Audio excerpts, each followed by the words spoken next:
Hi everyone and welcome to my channel. I've been asked to do a book related video and I really wanted to do a shelf tour where I show you all my shelves and the books, but then I realized it would be too long. If I show you everything, I would start talking and that would be too long.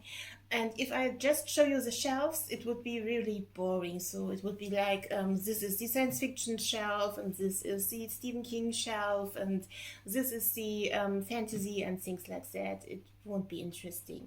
So I really wanted to do a book related video. So I just did like a top 10, but it was really hard to pick 10 books. And there should be 10 books that are really books of my heart. You could pick any book and I would enjoy to read it. And I switched out all the I left out all the comic books and all the natural books and things like that. All these are just the novels, just novels, nothing else. So it's like a top 10 of novels, but I couldn't pick 10, so this is more than 10 books.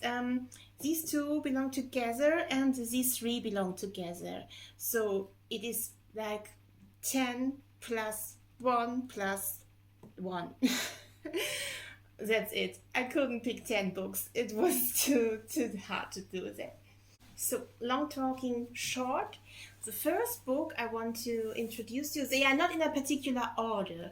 They are not, this is the best and this and this. They are all from different authors and all from different genres, like they are all novels, but all so different. I could do a top 10. I do my favorite 10 books and my all-time favorite. The last one I will show you is my all-time favorite. It's like my Bible. And all the others are favorite books, but they are not in a particular order. So all these novels are like modern classic books. They are really classic but not really old. I left out the real classic books like Moby Dick, Treasure Island, Frankenstein, and all books like that. I really love, but they are not in this category. These are just modern classic novels. When I show you the books, the titles will be mostly in German, but I will tell you the English title also. And most of them made it into movies. I will also mention the movies and what I think about them, but this video should be about the books. So let's start. I try not to spoil anything. I hope I will not spoil anything of the plot. The first book I show you is The Positronic Man by Isaac Asimov and Robert Silverberg. It's made into a movie from the 90s, I guess, 1999, with Robin Williams and Sam Neill, and it is a really good movie, but it's not really... the first part of the movie is like the book, and the second half is more of a Disney-like thing, because the whole thing is about a robot who wants to become a human being, and he wants to get human rights, and he fights for getting human rights, and he faces kind of racism, and he's neglected, and things like that. And he's an artist, and this is a really interesting theme, because nowadays IA can create art, and this robot creates art, and he wants to sell his art, and he is not allowed to have money, and so his owner keeps his money for him and saved it, and then he let him free. And this is really about ethic, it's about human rights, it's about conflicts in moral and ethical themes, and all Asimov's books are about that. They are science fiction books, but they are all about humanity and all about ethical questions. So this is a really big recommendation for me. This is one of my all-time favorite books. I read it, I think, 3 times and can't get tired of it. It's really great. All his short stories are about that. All his short stories, all his robotic stories are about that. He also wrote a big trilogy about science fiction and the world that may come to, but it is there are lots of characters. I'm not really into that. This book is kind of part of the Foundation world, but as it took part in the Foundation world, but you can read it as a book for its own, and you don't have to know the Foundation trilogy. It's okay. So this book about ethic and moral and becoming human, what is human, human rights, what is art, and all these questions. It's really deep. The movie is more, well, the book is all about that, and the movie is more like he wants to become a human being because he fell in love with a woman. So this is really Disney-like, and I didn't like that part of the movie. So he kind of fell in love in this book too, but it's not the only thing that makes him human. There are so many other things that makes him human, not only the love for another one. So this is much deeper than the movie is. The next book I want to show you is an all-time classic. It's The Color Purple by Alice Walker, and I really love this book, but I have to give a trigger warning. It's about rape, it's about abuse and domestic violence, and it's about a woman who comes from all of that, and she writes letters to God because she has no one else to talk to, and later she writes letters to her sister, and her speech come up, and she develops, and the color purple is a symbol for God, who's everywhere, because the color purple is kind of everywhere. And this is a deep book, and I really love it, but it's really hard to read, and it is about coming to yourself and be yourself, and it's a wonderful book. I don't have many words about this. This is it's also made into a movie. I think most everyone knows the movie. It's about it's from the 80s, I guess. Yes, it's from the 80s. And the book is much deeper. It's a bit different. The movie is wonderful, really wonderful, and with Whoopi Goldberg in the role of Celie.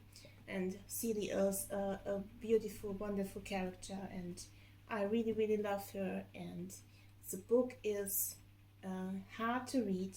I give you a trigger warning, but it's worth. It's really a spiritual journey throughout letters.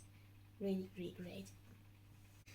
The next book I want to show you is totally different. It's the only book from an original original German-speaking author. All the others are originally English. And this is from Daniel Kehlmann, The Measuring of the World. It's about Alexander von Humboldt and Carl Friedrich Gauss, who are two different scientists, but they both have the same goal for measuring the world. And I read it in German, and Kehlmann really can handle the German language like no one else. It is a real, it is not really deep into the characters, but he can make pictures, like you can see what they see, and these are two different characters, totally different characters with this one goal, and it's about their story, and in the end of the book they come together, and this is a very special kind of writing, I guess. I can't really explain it. It is very interesting for people who are interested in the science, and really interesting who are interested in language because of the kind of writing. It's really a very special kind of author, I think. The next book is wonderful. I really like it. It's by Alison Trevor, The Flight of the Phoenix. I think you all heard about it. It is made into a movie twice. Once during the 60s, I guess, and once about 15 years ago, 10 years ago. I like the first movie much better. It's much more like the book. It has no female character. They are all men. And it is about a small airplane that's crashing into the desert, and the survivors are trying to build a new plane together with all what was left from the old plane. So this is fantastic. It is about hope. It is about what can you do if you believe. And there is a twist in the middle of the book, and I won't tell you that. There is a really big twist. If you don't know, you like, oh wow. And it is just about hope, nothing else. They are doomed into the desert. They are more dead than they are alive, but they are trying to build this new airplane out of that was left from the old airplane. And it is a fantastic book, and it is about what you can do. Yes. It doesn't bother me that there is no female character. They made one of these characters into a female in the newer movie, but I really didn't like that. I don't need that. It is absolutely okay if this is or with men story is great, and that's all there is. The story has to be great. It's not important if the character is male or female or whatever. It is all okay if the character is well written, and that's it. It's about the characters and about how they deal with the situation. The next book I show you is one I really loved when I was about 20. I guess you all heard about or seen the movie Interview with a Vampire, and this book is one of Anne Rice's vampire books, the Chronicle of the Vampires, and it is the second book of this chronicle. It is about the vampire Lestat, and he's played by Tom Cruise in the movie. And this is about his story, how he became a vampire and what he did till he met Louis the vampire, who's played by Brad Pitt in the movie. So this has nothing to do with the Twilight vampires we know today. This is much more deeper, much more darker, a bit dirtier. Some say there are some kind of soft porn in it, but they have particular sexual scenes in it, these books.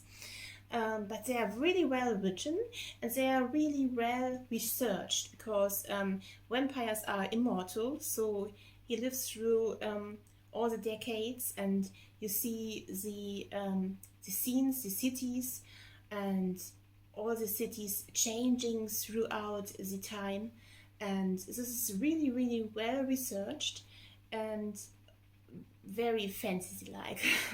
So very romantic, very dark romantic books.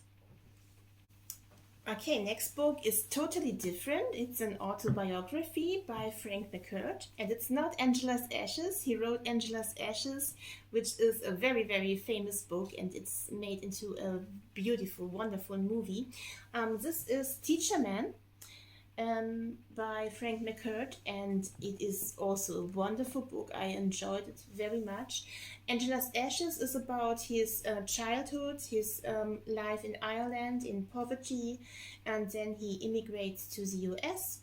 And this book is about what happened next when he lived in the US and he became a teacher there, and a teacher for English. And because he was Irish, he didn't make it into the good schools. He taught into to people who were also very poor and came from other countries, and he tried to give these people a chance. And it is a wonderful book, and with much irony, much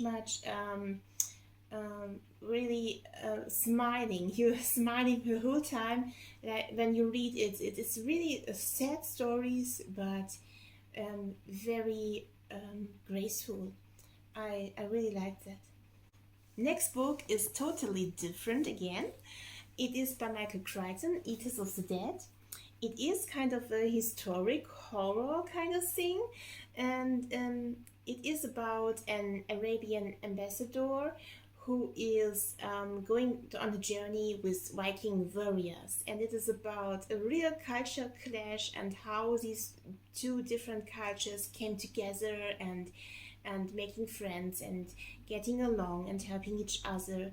And the great thing about this book is that the main character, Ibn Fadlan, was a really historical figure. He wrote a manuscript about the Viking culture, and this is the first manuscript about Viking culture at all that you've ever seen.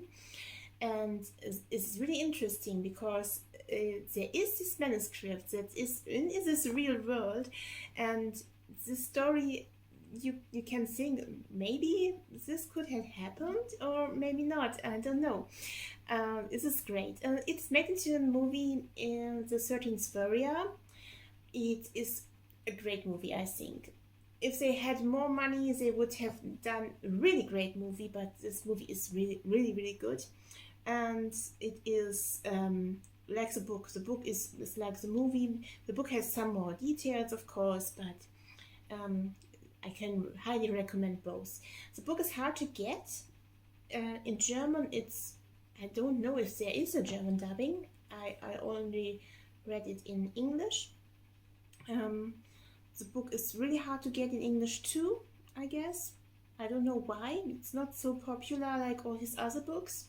But it is really, really great. Next book is a Stephen King book. I had to pick a Stephen King novel because I really love Stephen King, and I picked Dolores by Stephen King. I had to pick a Stephen King book. I could pick all of them because I think all of them are good, not like the movies. But this is a book that made it into a really, really great movie. I really love the movie. Maybe the movie is a bit better than the book actually is. The movie has more details than the book. And the book is more like an interview and an investigation thing. And the book is the movie is more deeper into the family. It is about domestic violence, it is about rape, it is about PTBS and all these things, and it is really a trigger warning for this book and also for this movie. But I like Stephen King's psychology books much more than I like his horror books. But his psychology books are more about the characters, and I really love his characters, especially his woman characters. They feel like real people, and this, again, it is like you are reading a real story about real people, like they are living next door, and this is what Stephen King can do. This is one of his masterpieces, I think, when it comes to characters. Next book, totally different again. It's by John Irving, The World According to GARP. This book is the most difficult to talk about because it is so full of different characters and there are so many things happening. I put a sticker here on this cover because I don't know how YouTube will handle this kind of pictures. I don't know. The book is colorful, absolutely colorful. It is like I read it in one turn. It's like, oh wow, what happens next, what's next character. It's so full. This book is so full. It is more about a woman called Jenny than it is about GARP, but GARP is the one who show you everything. GARP is born to a woman called Jenny. She's a nurse and she is a fighter for women's rights, a feminist, and she has a woman's house where all the women can come, and there are so many different characters, and there are also LGBTQ characters, and this GARP is the clearest character of them all, I guess. You see everything through his eyes and how the characters behave and how they are, all through his eyes. But he's very open because Jenny is very open to everyone. And he's also open to everyone, but he has also his own journey. And she is much more like, he wants to become an author, she wants to become an author, she's successful and he's not, and all things like that. But there is no real dark or light, there is no bad or good, there's everything. It's the world, it's like the world is. And it is the most political book of all these, I guess. It's about feminism, and it is about also about fighting for your rights, but how far can you get before it becomes extreme for other people, for example. So I think this is what this book is about. And the movie is really great. It's made into a great movie from the 80s, I guess. GARP is played by Robin Williams, and well, there is a trigger warning because it's about rape, and there are children dying, and there are other people dying. Yeah, it is a hard book, but it is very lightly written, very good written, and great characters. Okay, next book is another book by Michael Crichton, and I think you can guess what it is. It's Jurassic Park 1 and 2. There are 2 Jurassic Park books. I know there are more movies, but there are just 2 books, and I really love them both. They are both very different. The first one is more of a horror thing, and it is, I really love it. I really like both, but the first one was one of the first adult novels I've ever read. It is easy to read. There are lots of scientific things in it. They are out of time right now, I know, but it is easy to read, even with all the different scientific things, because the chapters are separated into more short chapters, and this is great to read for young people, or great to read for people who wants to start reading again. I highly recommend this to those people who are saying, I haven't read in such a long time, I don't know how to start. These books are really great to start. They are really interesting. They are there's a tension in the air. Every page is like tuck tuck tuck, very very fast, and these are Michael Crichton is not very good in writing characters, I guess, I have to say, but he is good in writing stories. He's good in his stories, and he makes pictures, and there are many pictures in this book that did not make it into the movies, and I don't know why. For example, there's someone on a bicycle riding behind a T-Rex, and there is Dr. Alan Grant and the children are sneaking past a sleeping dinosaur and things like that, and really great pictures and really graphic also. They are very very bloody, especially the first one is really bloody. The death of Dennis Nedry, for example, is very bloody, very you feel very sorry for him. And there is also another character who is not in the movies, but he is eaten by a young T-Rex, and the T-Rex is very playful with his prey. And I give you a spoiler, Dr. Hammond dies in the books. And his character is very very different from what he is in the movies. And he dies in the books, and he's eaten by the small dinosaurs, the Compsognathus, and this is not really nice, but I enjoyed it very much. When I was a child, it was one of the first adult novels I ever read, and I felt so great about that. Really, I can highly recommend this. And also the second one. The second one is a bit different. It is not as graphic as the first one is. It's not much horror. It's more like an adventure.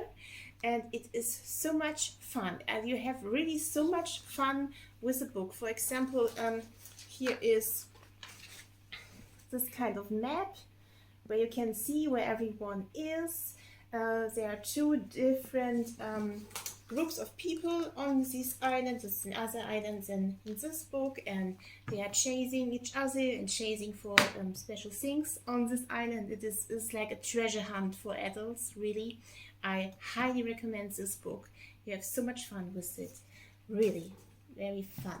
So if you count this as one, these are the 10 books I wanted to show you, but the extra is of course my all-time favorite book, The Lord of the Rings by J.R.R. Tolkien. It's 3 books, I know, but he wrote it as one and he wanted to see it as one, to be shown as one.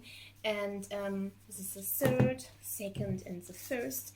You see, I really love this book, and if you read it in German, Der Herr der Ringe, there are two different translations, and you have to be sure to get the translation by Margaret Coe. I hope I pronounce the name right. This is much more closer to what Tolkien intended it to be. I don't want to talk about this too much. I have many different books to this book. There is lots of maps and lexica and all things like that. But you can, when I first read this book, there was no movie when I read it. I was so lucky to read it before the movie came out. I'm so happy about that, because my fantasy was not entreated by the pictures of the movie, but I really like the movies. They're really good. Most of the parts are really good. And well, you can read this book and don't read the Silmarillion or don't look on the maps. The story will function like that, but you can get deeper, and you can get deeper and deeper and deeper. And if you think you are deep into the world, into the story, there is another layer, and you can get much more deeper. It is very special. You can see so many things: the language, the landscape, and the people, the different people. It is a great book, and there are so many videos about that. I won't talk too long about this, but I wanted to tell you that this is my all-time favorite book, and this is like it's talking to me. I can grab it and read a sentence and it's talking to me. So that is what a favorite book should do, I think. So the core of this book is hope. For me, it is hope. This is what this book is about. It's about hope, and you can do it like that. Yeah, these are my all-time favorite classical, modern classical novels, I guess. I will do some more videos about books, but that's for today. I hope you enjoyed this video. Thank you very much for watching, and see you next time. Bye.